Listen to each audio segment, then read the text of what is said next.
गुढीपाडव्याच्या निमित्ताने अमरावतीत अनोखा उपक्रम पाहायला मिळालाय। नवयुवक विद्यार्थी संघटनेने जिल्ह्यातील सर्वात मोठी गुढी उभारून एक नवा इतिहास रचला आहे। बघूया या भव्य सोहळ्याची सविस्तर माहिती। गुढीपाडवा हा महाराष्ट्रातील सांस्कृतिक आणि पारंपरिक सण। अमरावतीतील राजकमल चौकात नवयुवक विद्यार्थी संघटनेने तब्बल 60 फूट उंच गुढी उभारली। या गुढीचे पूजन पत्रकार आणि पोलीस बांधवांच्या हस्ते संपन्न झाले।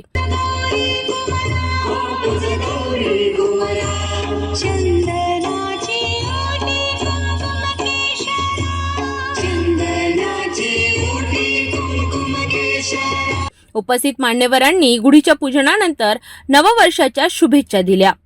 संघटनेचे अध्यक्ष संजय देशमुख आणि माजी नगरसेवक बबन रडके यांनी गुढीपाडव्याचे महत्त्व स्पष्ट केले।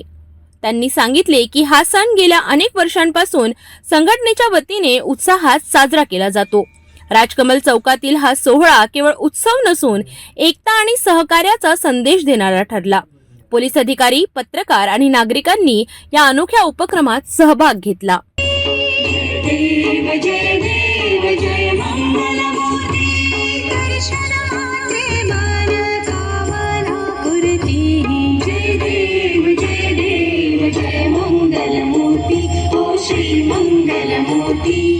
गुढीपाडव्याच्या निमित्ताने एकता आणि सांस्कृतिक वारसा जपणारा हा उपक्रम नक्कीच कौतुकास्पद आहे।